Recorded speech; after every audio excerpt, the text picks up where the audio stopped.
Chapter 5, Section 1, The French and Indian War. By the 1700s, England and France were at conflict on the Ohio Valley. This is what started the French and Indian War. England had the Iroquois, and French had the Algonquin and the Huron Indians. 3 times between 1689 and 1748, France and Great Britain fought for power over the Ohio Valley. George Washington was 22 years old when he led troops quietly through the night in a surprise attack on French when hurried off to build Fort Necessity. But badly outnumbered, the Virginians surrendered and the French sent Washington and his men home. By the summer of 1759, the British had pushed the French out of their forts. The British took over Quebec and so that the French could not get the supplies they needed. The British had won so many battles over the French, they signed the Treaty of Paris, which ended the French and Indian War.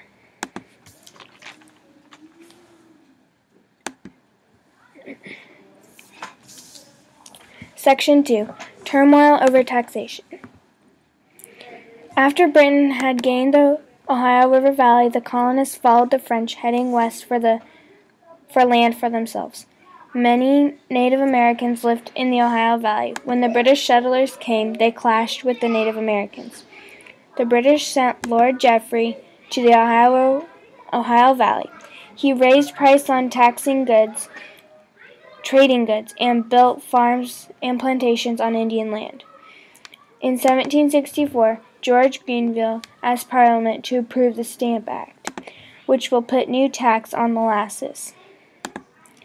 Grenville made it clear that he expected the new act to be paid. The act made you pay legal documents, marriage papers, newspapers, playing cards, and dice. The colonists replied to the Stamp Act as no taxation without representation.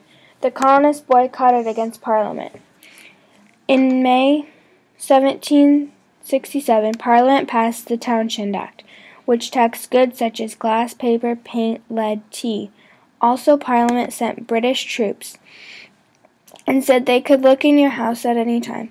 The colonists all gathered around a Boston customs house and shouted and started to throw snowballs. The soldiers panicked and shot gunshots, and 5 people were killed. This was known as the Boston Massacre. Section 3. From Protest to Revolution. Parliament passed the Tea Act in 1773. Most of the tea is brought to the colonists by the British East India Company.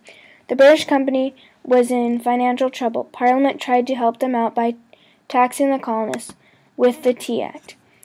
The colonists protested against Parliament. The colonists also boycotted against the Tea Act, and in late November 1773, the colonists loaded 3 ships with tea and went to the Boston harbor. Dressed as Indians, they dumped 342 cases of tea, also known as the Boston Tea Party. Parliament was angry and passed the Intolerable Act.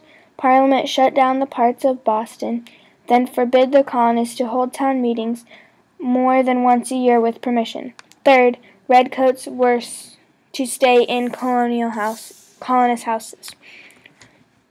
Colonists chose few people to be Minutemen, who would be ready to fight minute notice. On April 18th, British troops left silently in the dark, and the colonists were nearby to fight them. The signal was 2 lamps in the Old North Church in Boston were put up. The colonists sent their rider, Paul Revere. "The redcoats are coming, the redcoats are coming," he shouted. At daybreak on April 19th, the British met 70 men waiting. The British ordered for them to go home, to head back, and a gunshot was fired. The British, in the midst of this little fight, 8 colonists were killed. British moved on and went to Lexington. On their way back, the Minutemen, with 3